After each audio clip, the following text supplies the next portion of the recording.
Sejarah Indonesia. Sejarah Indonesia meliputi suatu rentang waktu yang sangat panjang, yang dimulai sejak zaman prasejarah berdasarkan penemuan manusia Jawa, yang berusia 1,7 tahun yang lalu.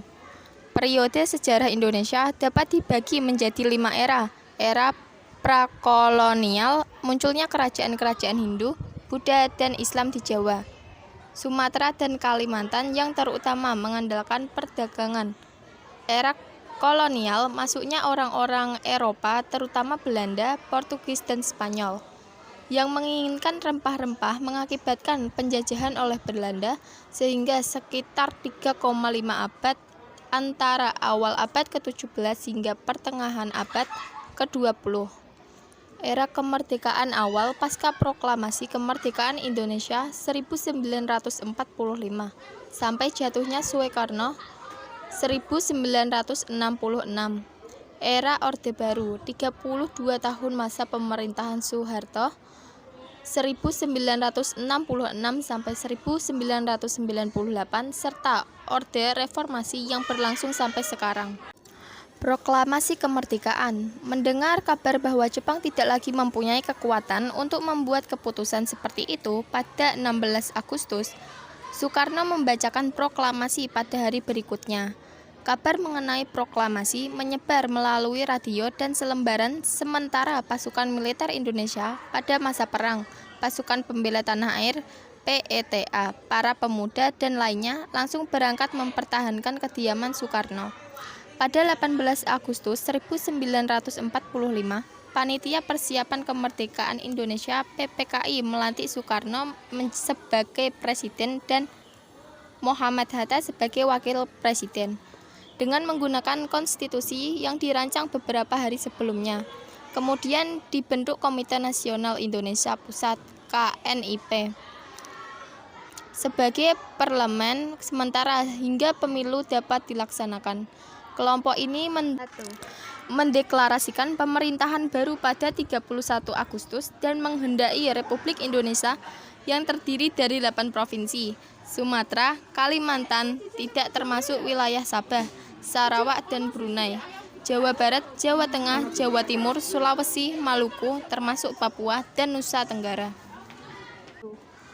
Perang Kemerdekaan dari 1945 hingga 1949, Persatuan Kelautan Australia yang bersimpati dengan usaha kemerdekaan melarang segala pelayaran Belanda sepanjang konflik ini agar Belanda tidak mempunyai dukungan logistik maupun suplai yang diperlukan untuk membentuk kembali kekuasaan kolonial. Usaha Belanda untuk kembali berkuasa dihadapi perlawanan yang kuat. Setelah kembali ke Jawa, pasukan Belanda segera merebut kembali ibu kota kolonial Batavia, sehingga para nasionalis menjadikan Yogyakarta sebagai ibu kota mereka. Pada 27 Desember 1949, setelah 4 tahun peperangan dan negosiasi, Ratu Juliana dari Belanda memindahkan kedaulatan kepada pemerintah federal Indonesia. Pada 1950, Indonesia menjadi anggota ke-60 PBB. Demokrasi parlementer.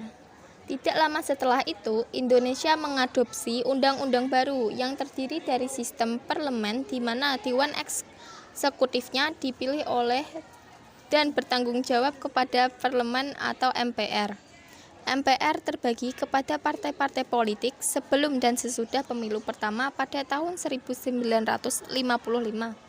sehingga koalisi pemerintah yang stabil susah dicapai.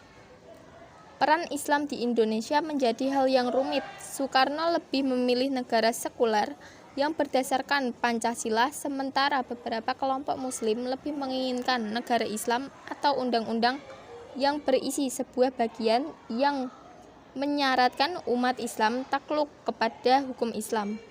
Demokrasi parlementer adalah suatu demokrasi yang menempatkan kedudukan badan legislatif lebih tinggi daripada badan eksekutif. Kepala pemerintahan dipimpin oleh seorang Perdana Menteri. Perdana Menteri dan menteri-menteri dalam kabinet diangkat dan diberhentikan oleh parlemen.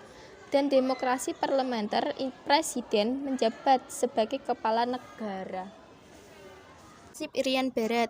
Pada saat perjuangan kemerdekaan, pemerintah Belanda mempertahankan kekuasaan terhadap belahan barat Pulau Nugini atau Papua. Pada perundingan meja bundar di Den Haag pada 1949, dicapai kesepakatan bahwa status koloni Belanda di belahan barat Nugini atau Papua akan dibicarakan setahun setelah pemindahan kedaulatan dari kolonial Belanda ke Republik Indonesia Serikat telah dilakukan 2 November 1949.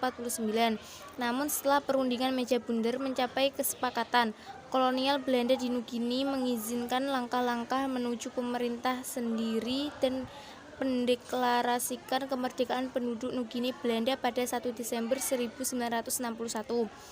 Negosiasi susulan antara pemerintah Republik Indonesia dengan Kerajaan Belanda mengenai penggabungan wilayah tersebut dengan Indonesia gagal mencapai kata sepakat dan pasukan penerjun payung Indonesia mendarat di Irian dan terjadi pertempuran antara pasukan Indonesia dan Belanda pada 1961 dan 1962.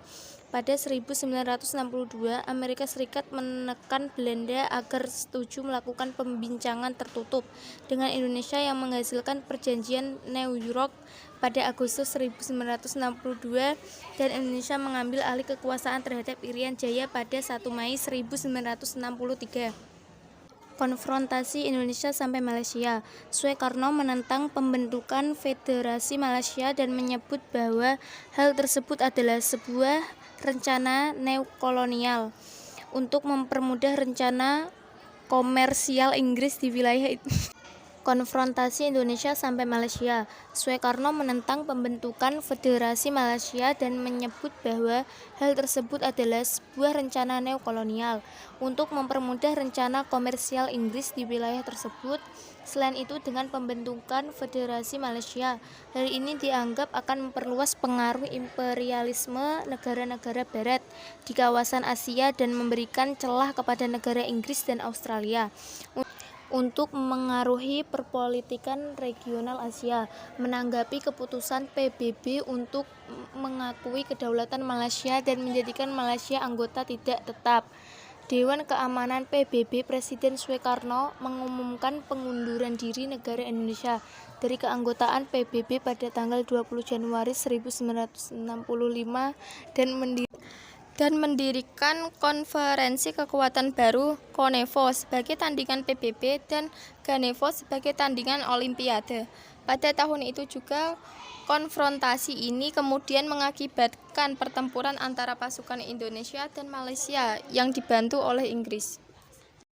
Gerakan 30 September hingga 1965, PKI telah menguasai banyak dari organisasi massa yang dibentuk Soekarno untuk memperkuat dukungan untuk rezimnya dan dengan persetujuan dari Soekarno, memulai kampanye untuk membentuk Angkatan Kelima dengan mempersenjatai pendukungnya. Para petinggi militer menentang hal ini. Partai Komunis Indonesia. Pada 30 September 1965, 6 jenderal senior dan beberapa orang lainnya dibunuh dalam upaya kudeta yang disalahkan kepada para pengawal istana yang loyal kepada PKI. Panglima Komando Strategi Angkatan Darat saat itu, Maijen Soeharto, menumpas kudeta tersebut dan berbalik melawan PKI. Soeharto lalu menggunakan situasi ini untuk mengambil alih kekuasaan. Lebih dari puluhan ribu orang yang dituduh komunis kemudian dibunuh. Jumlah korban jiwa pada 1966 mencapai setidaknya 500.000, yang paling parah terjadi di Jawa dan Bali.